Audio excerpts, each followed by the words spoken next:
As you know, in our last convention, we approved significant changes to our Constitution to right-size the financial state of the national union and the local unions. From 2012, the fund balance dropped by more than $13 million, or nearly 40%, with projections that the fund balance would fall by another $3 million to around $16 million by 2024.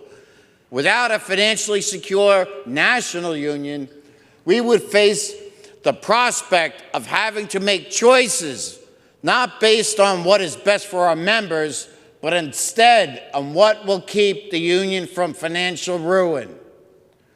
When the national union looks to obtain favorable agreements in collective bargaining, as we're doing next year, the Postal Service must know that the union has the financial resources necessary to go through a complicated and extremely costly interest arbitration. Our fund balance grew by $2.7 million, moving from a low of $19 million to nearly $22 million at the end of 2023.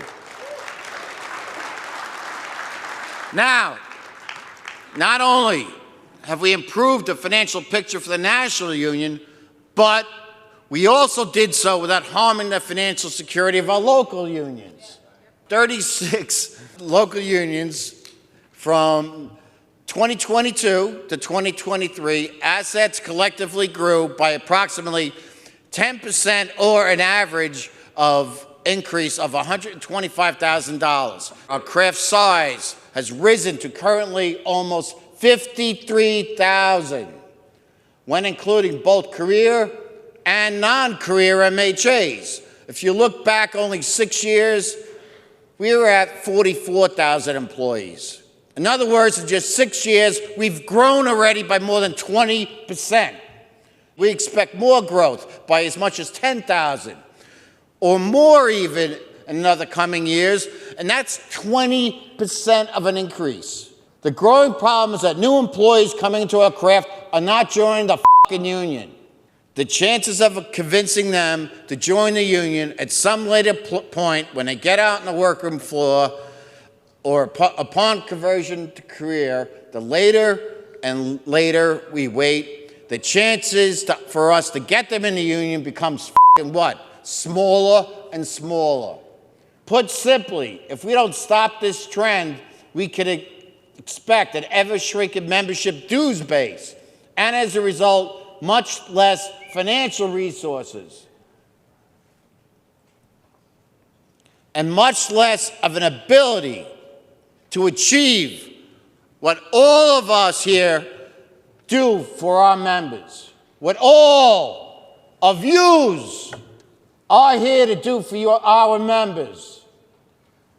But, there's another but, it's not just about finances. This should be about all of us, all of you, and our union. 18 to 34-year-olds are who we should be getting in our union. Why ain't we doing that? They are the future of this union. And I know that we could do better. I know that we can, and I know that all of you can do better. So let's talk about solutions. The new program is called what? Join the union, join the fight. Benefits, protection, membership. Now, did you get that? Do you want me to say it again? I can't hear you. Join the union, join the fight. Benefits, protection, membership.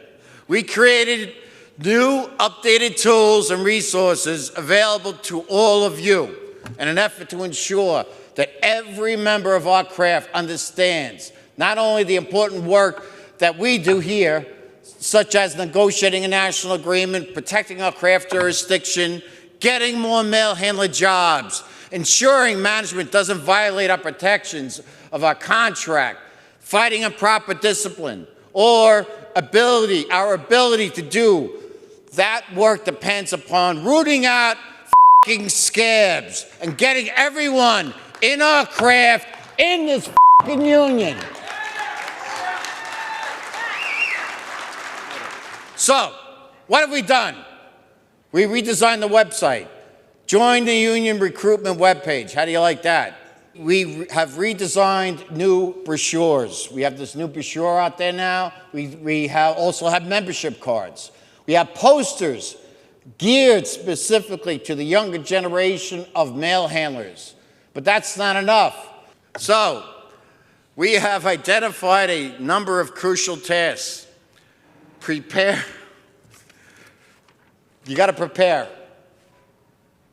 So, find out in advance when new mail handlers are coming. We have learned from our locals that are successful with organizing that pre-filling out the Form 1187 is critical.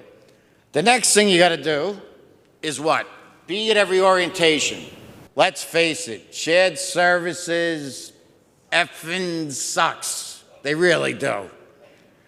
These paper pushes seem to like nothing more than to just reject our sign-up forms for whatever reason that they can come up with, to delay the processing, even when we do submit the forms properly. Local unions regularly delay in sending them in. I'm sorry, but this is friggin' insane. There are a number of ways to submit these forms. We recommend that you email them, but you could also mail hard copies. And if you're gonna mail them, send them express mail or priority mail. Both provide tracking. Don't just sit on these forms. Once you have them in your hand, our goal is that they're submitted to shared services by Friday, no later than Friday at the end of the week. The Postal Service is obligated to process a properly submitted Form 1187 within the first full pay period following receipt by shared services. A grievance should be filed. And the grievance remedy should be that the Postal Service is to make a retroactive dues payment for the delay. Not from that employee, but from the Postal Service to the NPMHU. Local unions around here have been successful in getting this remedy.